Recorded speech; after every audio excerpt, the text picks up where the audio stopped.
Penataan organisasi perangkat daerah berbasis otonomi organisasi. Pembagian kewenangan seperti dianut dalam Undang-Undang Nomor 22 Tahun 1999 dan pembagian urusan pemerintahan yang dianut Undang-Undang Nomor 32 Tahun 2004. Esensinya adalah penetapan bidang pemerintahan atau urusan pemerintahan yang menjadi kewenangan daerah, kecuali urusan pemerintahan yang oleh undang-undang ini ditentukan menjadi urusan pemerintah. Kewenangan wajib maupun kewenangan opsional pemerintahan daerah adalah termasuk dalam Undang-Undang tentang Pemerintahan Daerah. Otonom adalah daerah yang berhak dan berkewajiban mengatur dan mengurus rumah tangganya sendiri dengan 4 ciri pokok, yakni 1. Mempunyai aparatur pemerintahan sendiri. 2. Mempunyai urusan atau wewenang tertentu. 3. Mempunyai wewenang mengelola keuangan sendiri. Dan 4. Mempunyai wewenang membuat kebijakan sendiri. A. Otonomi organisasi. Menurut Prasojo 2005, untuk dapat melaksanakan kewenangan yang dimilikinya, pemerintah kabupaten dan kota harus memiliki otonomi internal yang meliputi otonomi organisasi, otonomi kepegawaian, otonomi keuangan, dan otonomi perencanaan. Otonomi internal tersebut baik dalam Undang-Undang Nomor 22 Tahun 1999 maupun Undang-Undang Nomor 32 Tahun 2004 sudah termasuk kewenangan atau urusan yang diserahkan kepada daerah otonom. Pemerintah daerah menurut Undang-Undang Nomor 32 Tahun 2004 tentang pemerintahan daerah adalah gubernur, bupati, atau wali kota dan perangkat daerah sebagai unsur penyelenggara pemerintahan daerah. Komposisi tersebut menunjukkan adanya 2 elemen dasar pemerintahan daerah, yaitu kepala daerah dan perangkat daerah. B. Organisasi dalam perspektif. Organisasi dikatakan efektif jika tujuan organisasi atau nilai-nilai sebagaimana ditetapkan dalam visinya tercapai. Menurut Edjoni 1964, efektivitas organisasi adalah tingkat keberhasilan organisasi dalam usaha untuk mencapai tujuan atau sasarannya. Menurut Henry 1988, ada beberapa karakteristik yang pasti dari suatu organisasi, yaitu 1. Punya maksud tertentu dan merupakan kumpulan berbagai macam manusia. 2. Punya hubungan sekunder. 3. Punya tujuan khusus dan terbatas. 4. Punya kegiatan kerjasama pendukung. 5. Terintegrasi dalam sistem sosial yang lebih luas. 6. Mengasihi iklan barang dan jasa untuk lingkungan. 7. Sangat terpengaruh atas setiap perubahan lingkungan sebagai tambahan untuk organisasi publik memperoleh sumber-sumbernya. Model organisasi sintesa. Ada 3 model organisasi, yaitu model tertutup, model terbuka, dan model sintesa. Secara tradisional, model tertutup memiliki pengaruh paling luas terhadap pemikiran para ahli administrasi negara. Model terbuka secara tradisional memiliki pengaruh yang lebih besar terhadap administrasi niaga dibandingkan administrasi negara. Sebagai sistem yang terbuka, berarti bahwa organisasi merupakan bagian atau subsistem dari lingkungannya, sehingga organisasi bisa dipengaruhi maupun mempengaruhi lingkungannya. Sedangkan model organisasi sintesa pada intinya yaitu suatu organisasi mencoba membuat variabelnya bisa diramalkan dan mencoba meraih kepastian. Dalam konteks otonomi daerah, model organisasi tertutup ini sudah tidak efektif lagi digunakan karena tidak bisa dengan cepat merespon dinamika lingkungan yang berubah dengan cepat. Oleh sebab itu, model organisasi sintesa sebagai organisasi yang lincah atau gesit, adaptif dan responsif, serta efektif dan efisien sebagai pilihan yang rasional. Aplikasi model sintesa adalah tersusunnya struktur organisasi perangkat daerah yang ramping dan datar, efisien tetapi adaptif dan responsif terhadap dinamika lingkungannya. Struktur organisasi pemerintah daerah model Mintzberg. Menurut Mintzberg 1983, setiap organisasi mempunyai 5 bagian dasar, yaitu yang pertama, the strategic aspect. Dalam organisasi pemerintah daerah yang menduduki posisi ini yaitu kepala daerah. Yang kedua, the middle line. Dalam organisasi pemerintah daerah yang menduduki posisi ini yaitu sekretaris daerah. Yang ketiga yaitu the technostructure. Dalam organisasi pemerintah daerah yang menduduki posisi ini yaitu badan atau kantornya. Yang keempat, the support staff. Dalam organisasi pemerintah daerah yang menduduki posisi ini yaitu sekretariat daerah dan DPRD. Yang kelima, the operating core. Dalam organisasi pemerintah daerah yang menduduki posisi ini yaitu dinas daerah. Pada umumnya, unsur dasar organisasi pemerintahan terdiri dari line struktur dan staff struktur. Staff terdiri dari service staff, technical staff, dan functional staff. Struktur organisasi pemerintah daerah dalam model Mintzberg adalah merupakan kombinasi dari birokrasi profesional, birokrasi mesin, dan struktur divisional. Assalamualaikum warahmatullahi wabarakatuh. Perkenalkan, nama saya Mutia Mardianti, NPM D1D021033. Di sini saya akan melanjutkan materi dari Agnes, yaitu 3. Penataan perangkat daerah, perspektif referenting government, dan good governance. Struktur organisasi hakikinya adalah pola tetap dari hubungan-hubungan di antara bidang kerja dan orang-orang yang menunjukkan kedudukan, wewenang, dan tanggung jawabnya dalam suatu sistem kerjasama. Oleh karena itu, wewenang dan tanggung jawabnya dalam satu sistem kerjasama harus dirancang dan dibangun sesuai dengan perkembangan organisasi dan sumber-sumber kemampuannya. Konsep referenting government adalah uraian prinsip-prinsip yang menjadi dasar struktur, sistem, dan organisasi pemerintahan wirausaha. Menurut Osborne dan Pastrick, pembaruan pemerintahan harus dicirikan oleh adanya pemangkasan birokrasi, yaitu a. desentralisasi wewenang dalam unit organisasi pemerintahan dan penyerahan tanggung jawab sampai tingkat terendah di pemerintahan.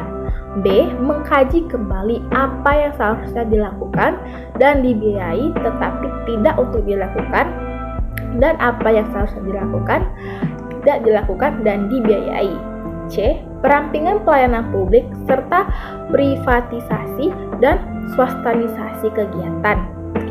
D. Mempertimbangkan cara pemberian pelayanan secara lebih efektif sesuai biaya seperti kontak keluar, mekanisme pasar, dan pembebanan kepada pengguna.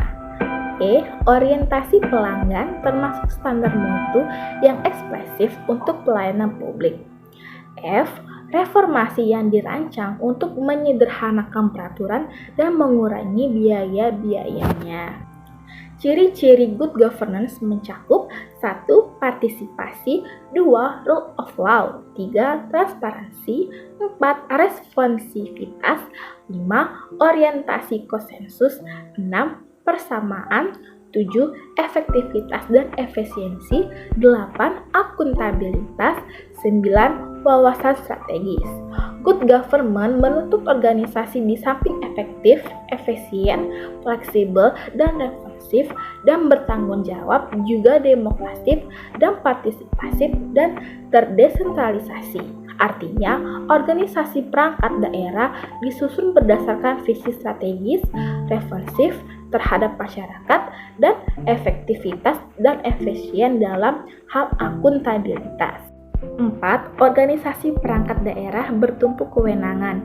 Pemberian otonomi kepada daerah adalah sebagai konsekuensi kebijakan desentralisasi teritorial dalam sistem ketatanegaraan. Manifestasinya berupa penyerahan sebagian urusan pemerintahan dan sumber-sumber pembiayaan kepada pemerintahan daerah melalui mekanisme desentralisasi politik, administratif, desentralisasi fiskal, dan desentralisasi ekonomi.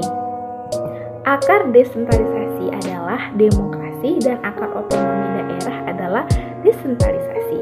Dengan demikian, desentralisasi merupakan prakondisi bagi terwujudnya good local governance. Inti pelaksanaan otonomi daerah adalah keleluasaan pemerintah daerah untuk menyelenggarakan pemerintahan sendiri atas dasar prakarsa, kreativitas, dan peran serta aktif masyarakat dalam rangka mengembangkan dan memajukan daerahnya. Kewenangan yang didesentralisasikan kepada daerah otonom mencakup kewenangan wajib dan kewenangan opsional. Dalam Undang-Undang Nomor 22 Tahun 1999, kewenangan didesentralisasikan ada 10 bidang kewenangan wajib dilaksanakan oleh daerah, kabupaten, atau kota.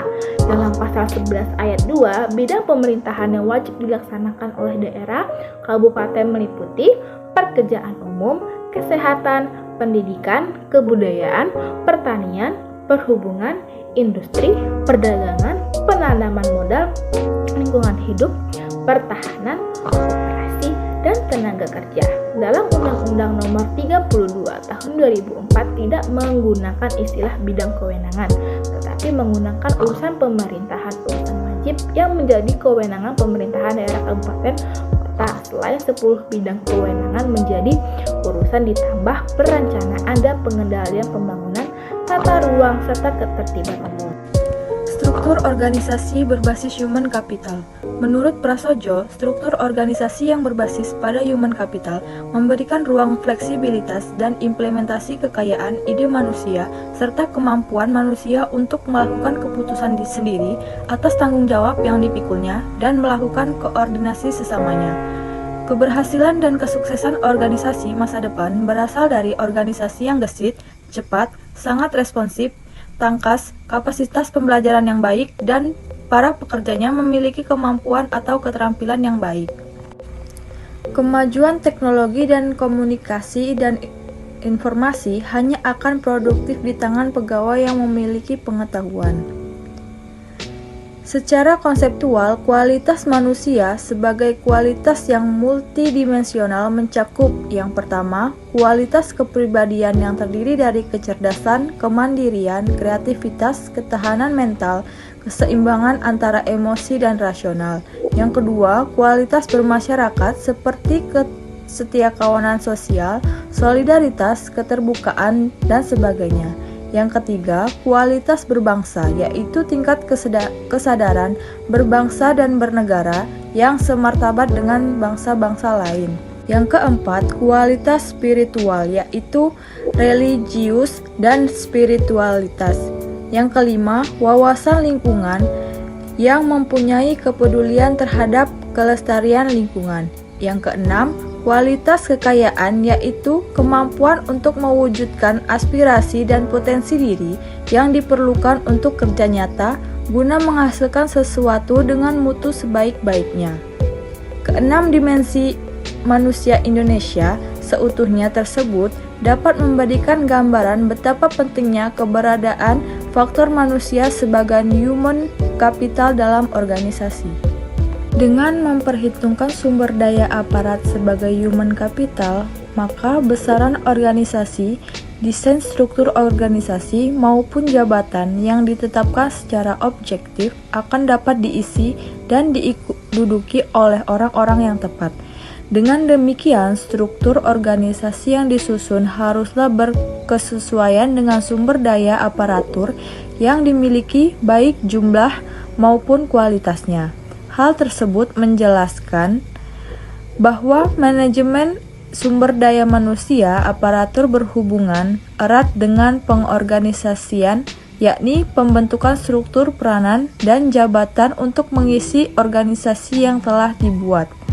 Keberadaan sumber daya aparatur sebagai human capital adalah untuk menjaga organisasi dapat selalu memperoleh orang-orang yang tepat untuk posisi yang tepat dan pada waktu yang tepat.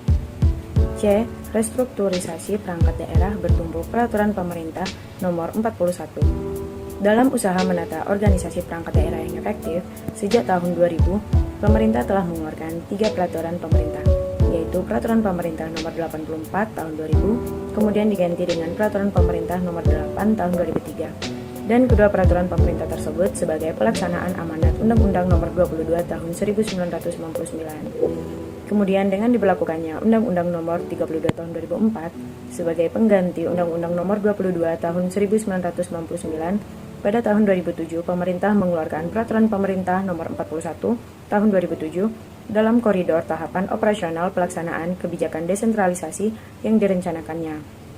Ketiga peraturan pemerintah itu di-set up dengan pendekatan yang berbeda, sehingga dampaknya juga berbeda terhadap performasi birokrasi daerah. Peraturan Pemerintah Nomor 41 Tahun 2007 di-set up dengan pendekatan politik ekonomi dalam penetapan besaran organisasi perangkat daerah. Dalam pasal 19 ayat 1 disebutkan bahwa besaran organisasi perangkat daerah ditetapkan berdasarkan variabel yang pertama, jumlah penduduk, kedua, luas wilayah, dan yang ketiga, jumlah anggaran pendapatan dan belanja daerah. Sebagai faktor ekonomi, penduduk dapat digerakkan untuk meningkatkan produksi dan mengurus distribusi dan mengolah sumber daya bagi kesejahteraan hidupnya. Manusia tidak saja sebagai makhluk biologis, juga sebagai makhluk sosial yang meliputi homo politik, homo administrasi, dan homo ekonomi. Sebagai instrumen kebijakan dan anggaran menduduki posisi sentral dalam upaya pengembangan kapabilitas dan efektivitas pemerintah daerah. Fungsi anggaran yaitu 1. Sebagai alat perencanaan, 2. Alat pengendalian, 3. Alat kebijakan fiskal, 4. Alat politik, 5. Alat koordinasi dan komunikasi, 6. Alat penilaian kinerja, dan yang ketujuh, alat motivasi. Kedua dimensi tersebut sebagai pertimbangan objektif. Besaran organisasi perangkat daerah merupakan manifestasi kesesuaian antara kebutuhan real dan kemampuan daerah. Sebagai pedoman penyusunan organisasi perangkat daerah, Peraturan Pemerintah Nomor 41 Tahun 2007 masih memberikan peluang kepada daerah otonom memiliki susunan organisasi yang beragam antara daerah satu dengan yang lain. Jika masing-masing daerah dalam penyusunan organisasinya tidak didukung hasil analisis dari tenaga analis yang kompeten dan hanya mengekor pada perumpunan urusan sebagaimana tertuang dalam pasal 22 Peraturan Pemerintah Nomor 41, maka susunan dan nomenklatur dinas dan badan atau kantor menjadi seragam. Padahal otonomi daerah berwatak beragam. Peraturan pemerintah itu dikeluarkan dalam usaha penataan. Namun jika dicermati, nampak bahwa pemerintah pusat kurang konsisten dalam melakukan penataan organisasi perangkat daerah. Misalnya, sejak tahun 2001 sampai 2003, organisasi Pemda besar atau gemuk. Kemudian, tahun 2004 sampai 2007 ramping, dan pada tahun 2008 berpeluang menjadi besar kembali, meski proporsional dan bersifat tambal sulam. Penataan dinas untuk daerah otonom. Dinas daerah adalah peranata penyelenggaraan urusan pemerintahan yang didesentralisasikan kepada daerah otonom. Kedudukan dinas daerah secara eksplisit disebutkan dalam pasal 14 ayat 1 PP No. 41 tahun 2007. Dinas daerah merupakan unsur pelaksana otonomi daerah. Selanjutnya pada ayat 2 disebutkan bahwa dinas daerah mempunyai tugas melaksanakan urusan pemerintahan daerah berdasarkan atas otonomi dan tugas pembantuan untuk menata organisasi secara komprehensif, terintegrasi, dan sistematik. Maka langkah awal adalah menetapkan dulu dinas-dinas apa saja yang dibutuhkan dalam usahanya. Dinas-dinas lebih dahulu disusun karena alasannya yang pertama, sebagai unsur pelaksana otonomi daerah dan bertanggung jawab melaksanakan urusan pemerintahan berdasarkan asas otonomi daerah untuk sebagai tugas pembantuan. Yang kedua, dinas secara struktural merupakan line struktur dan line organization yang berkedudukan sebagai operating core, yakni melaksanakan pekerjaan dasar yang berhubungan dengan pelayanan masyarakat dan pemberdayaan juga pembangunan daerah. Nah, tujuan dan strategi organisasi dapat kita lihat pada buku Robin 1990 yang membahas strategi sebagai suatu yang mencakup tujuan jangka panjang pada organisasi. Yang pertama yaitu penyusunan dinas daerah berwawasan lingkungan. Sebagai wadah penyelenggara fungsi pemerintahan dan proses interaksi, dinas daerah dalam menjalankan tugas dan fungsinya lebih banyak menekankan pada aspek lingkungan. Yang menjadi lebih penting pada organisasi publik yaitu yang pertama, lingkungan dapat menyediakan sumber-sumber daya. Yang kedua, lingkungan dapat membatasi kegiatan-kegiatan organisasi. Organisasi dibedakan dalam lingkungan umum dan lingkungan khusus. Yang pertama, lingkungan umum. Lingkungan umum mencakup kondisi yang mungkin mempunyai dampak terhadap organisasi namun relevansinya tidak sedemikian jelas. Yang kedua yaitu lingkungan khusus. Lingkungan khusus secara langsung relevan bagi organisasi dalam mencapai tujuannya. Dalam menghadapi lingkungan global, dinas-dinas dirancang untuk mampu merespon tuntutan global. Dalam konteks nasional, dinas daerah yang disusun haruslah berkesesuaian dengan struktur organisasi pemerintahan pusat. Kedua, penyusunan dinas bertumbuh visi strategis. RPJMD yang disusun hakikatnya merupakan strategi visi dari kepala daerah terpilih dalam pilkada. Sisi strategis merupakan tuntutan Undang-Undang Nomor 32 Tahun 2004 dalam rangka mewujudkan kepemimpinan kepala daerah yang visioner yang menjadi salah satu prinsip dasar good governance. Dengan adanya visi strategis, maka organisasi perangkat daerah yang dirancang adalah sebagai organisasi yang digerakkan oleh visi dan misi. Dengan adanya skala prioritas, maka alokasi anggaran lebih fokus dan akuntabel. Dalam hal ini, dinas daerah dibentuk untuk benar-benar sebagai unit organisasi yang berkaitan secara interdependensi sebagai sebuah perangkat daerah yang solid. Dengan begitu, organisasi dinas daerah yang disusun sebagai unsur perangkat daerah merupakan sistem kerjasama sinergis dan dengan dinas daerah lainnya. 3. Struktur dinas daerah sesuai kebutuhan dan kemampuan daerah. Uraian tentang dinas daerah sebagai operating core adalah sebagai landasan argumentasi tentang penetapan jumlah dan nomenklatur dinas daerah berwawasan lingkungan strategis dan menurut skala prioritas pembangunan daerah. Seperti yang kita ketahui, secara normatif, Peraturan Pemerintah Nomor 41 Tahun 2007 secara objektif dan berkesesuaian dengan harapan publik. Kelebihan dan kelemahan struktur yang dibangun menurut peraturan pemerintah tersebut menjadi peluang untuk dikritisi.